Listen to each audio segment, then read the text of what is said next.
everyone, this is Amy and I'm here to review my Twice bag in the Arpent Noir color. I simply love this bag. I felt like I needed to do a review as soon as possible after using it for maybe 2.5–3 weeks now. As you all know, my favorite bag is the Pochette Métis and I absolutely love that bag. It is my holy grail. But I have to say that this is such a close second, if not maybe could be replacing the Pochette Métis as far as, you know, thinking for someone else, someone who wants to buy either the Pochette Métis or this one and can't decide. The dimensions on this beautiful Arpent bag is 9 inches across, 6.5 in height, around 2 inches right now when it's empty. And the strap drop at its shortest setting, by the way, mine has 5 settings.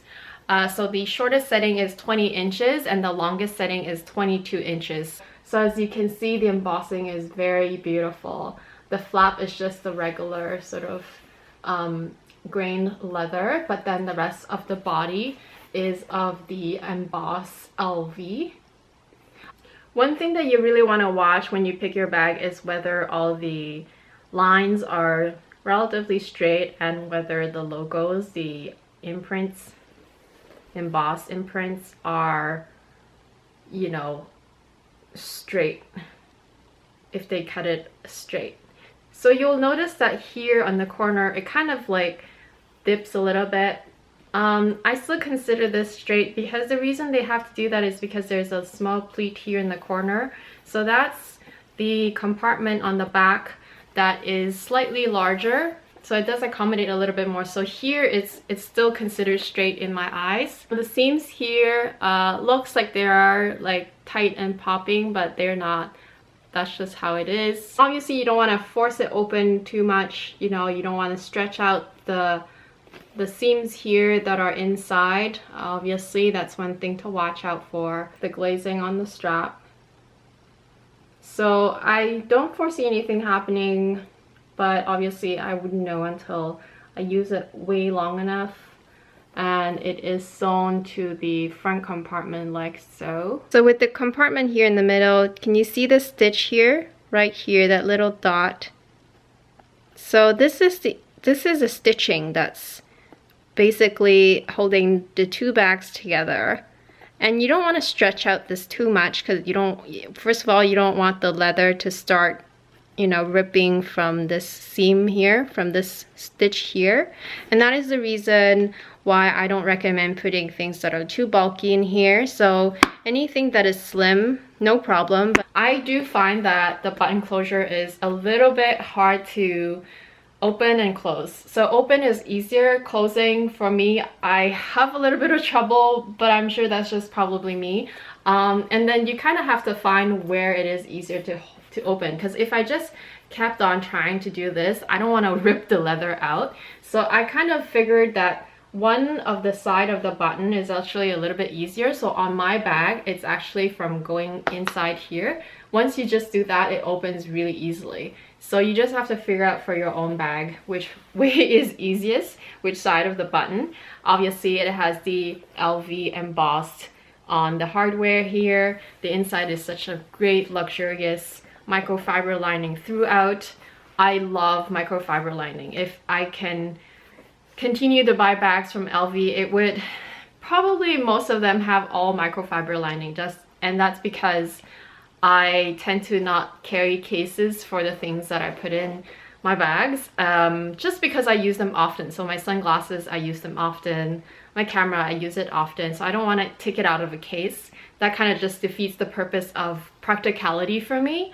So I really do love the fact that microfiber lining does kind of, you know, serve that purpose already. Mine says made in France because I bought mine from my Selfridges haul. By the way, if you guys want to see that video on how I acquired this bag, I will link down below the video that I made when I revealed this beautiful bag. So in terms of hardware on my bag, it's actually quite interesting because the actual zipper and the front button closure is of matte hardware. So it's a matte gold. It's a matte gold hardware, which is very interesting, as well as the zipper is a matte gold. However, the zipper pull, as well as this guy here and the little tab here and the buckle here on the strap is of shiny hardware. Now, I did mention that in my reveal video as well, and I actually don't mind it so much. I mean, I do notice it more and more with all the LV bags nowadays, which is something strange, I do think. The middle compartment is a secret compartment, which is quite handy. It has quite a strong magnet, but not too strong, and I love it. The thing is, initially, I think like a lot of people think it would be great for a phone. I think if your phone was small enough, then it's great, but I do have quite a big phone. So I have the Google Nexus 6 phone, and I have a thin case on it. This phone is slightly larger than the iPhone 6 Plus. And so like you'll see that with my bag being empty right now, it's actually okay to put in it. So I have to kind of put in it vertically first and then tuck it in. So with my bag being empty, with nothing in each side kind of like constricting it, it's easier to put it in and out. But the moment that I put stuff on each side, then it's kind of a hassle. So I actually don't tend to put my phone in the middle. I actually tend to put it in the front. The zipper, as you can tell from this side, it's quite flush and quite nice. There is no issue when you try to open and pull it.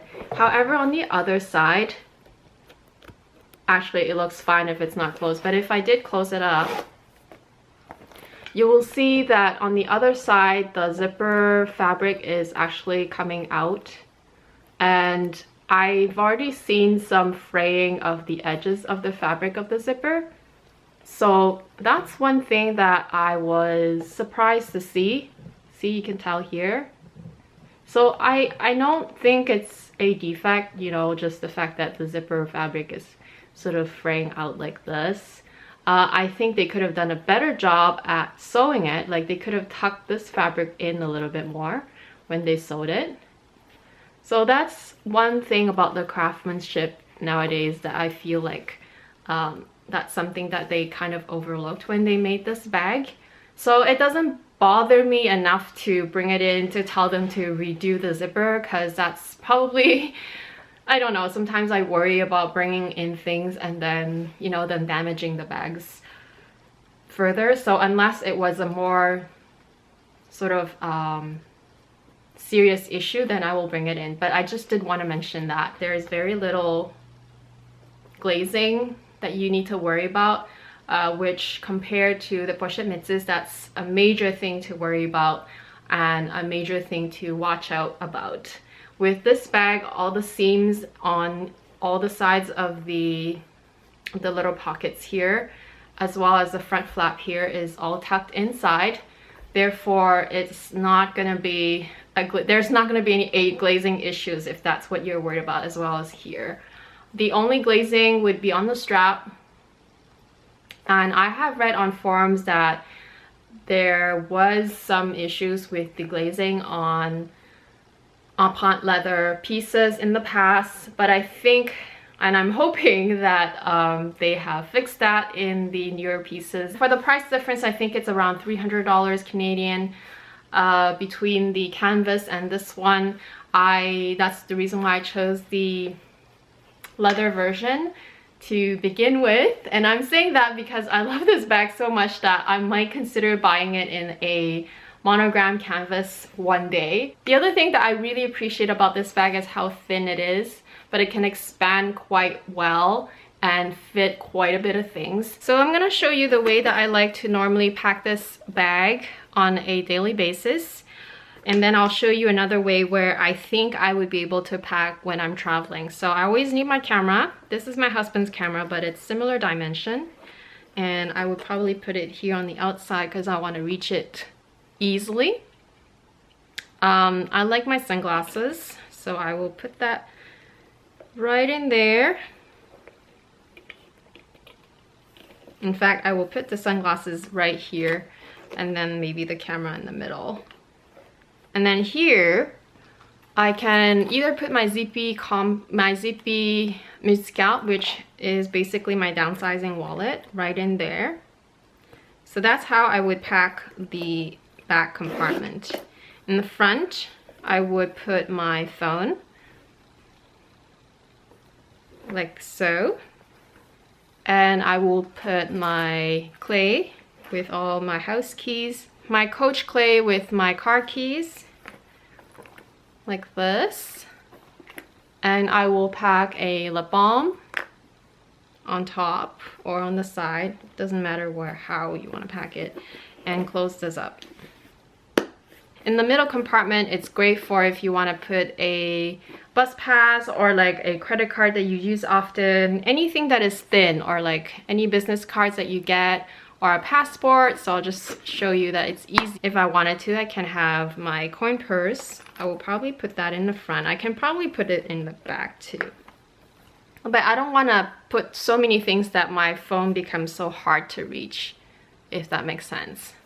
So I can add that. I can easily bring those things too. And that's the beauty about this bag, is that you can still organize it quite well enough to add all of this. But so you know that the option is there. You know that, you know, it's possible. See how I just did that? I just squeezed that in. I mean, as long as you don't mind your sunglasses being this way. I actually don't mind it. So here you go, it's perfect. And it's, you know, it is for sure bulkier, but because I tend to put thin things in the front, because the front pocket is the one that I don't want to stretch out too much so that it looks weird in the long run. To me, I'm okay with this. You know, my phone, my keys are all thin. And then the back is where I don't mind putting bulkier things. And I don't mind if it changes the shape a little bit more, but it does accommodate a little bit more because of this little pleat here. I have my Emily wallet right here and it's completely full. I like to put the button towards the back, facing this way, I mean. The other thing I would put is my phone. And I can possibly put a lip balm, but not very much more than that if I were to take it on with me on a daily basis. But to be very honest, the reason why I do that is because I will reach for my phone very often, and I just don't want to be like fussing with all the little things that are on top. But you can easily, you know, put lotion, your more lippies if you like on top, and it's gonna be fine. So again, here it has thin things, and then in the back you can keep the same things. Except that we don't have any keys, right? So we'll need keys. But since we already have a full-size wallet, we don't need this wallet. Put our car keys right here and our house keys in here. And it's perfect. Like the thickness is roughly the same as my camera. Okay, so if I was traveling and I wanted to fit exactly everything that I used to have in my pochette mitzvahs in here, I can. You will not like how bulky it looks and how some items will kind of misshape the front. But I just wanted to show you that it does accommodate, it really does accommodate as much as the pochette mitzvahs can. You just have to fit things a little bit differently, and I'm not using the pouch. Instead, I just emptied it and then put it all at the bottom here in the front. But obviously, it's not as comfortable as the pochette mitzvahs in terms of the capacity and how you can organize it. I'm just showing you that it's possible. So here in the front, I have my car keys. So I'm pretending that I'm traveling with it and I'm just stuffing it like crazy. This is my coin purse. I have my snack here hanging out. I have my phone here, which sits on top of most of the small things that used to be in that little pouch. So here in the little pouch at the bottom, I used to have a hand sanitizer, a tripod. I have my bulky hand cream right there. This is 70mm and it's pretty bulky, and I have floss and lip balm. Same thing in the middle. I can put boarding pass, passport. So right now it has a passport. And then finally in the back compartment, similar to how I had it before, but rearranged a little bit, so I have my sunglasses sitting on top this time. I still have another lip balm that I can reach easily.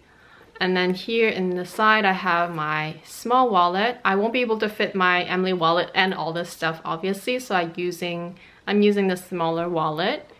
I have my keys right here in the middle. And finally, I have my camera.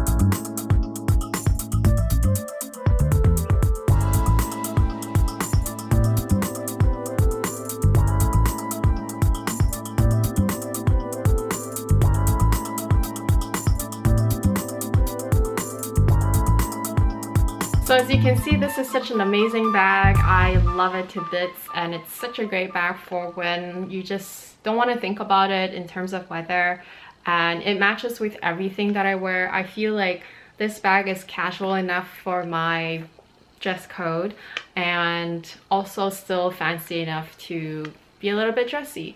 I don't really tuck in my strap inside to use as a clutch. I'm completely okay with dangling it. From personal experience and from what I remember, that this bag probably fits a little bit more than the one with the monogram canvas, simply because it stretches out much more easily, and I find that it just really molds to your shoulder, it molds to the things that you put in it, and I do believe that over time it will stretch out even more and, you know, become part of you.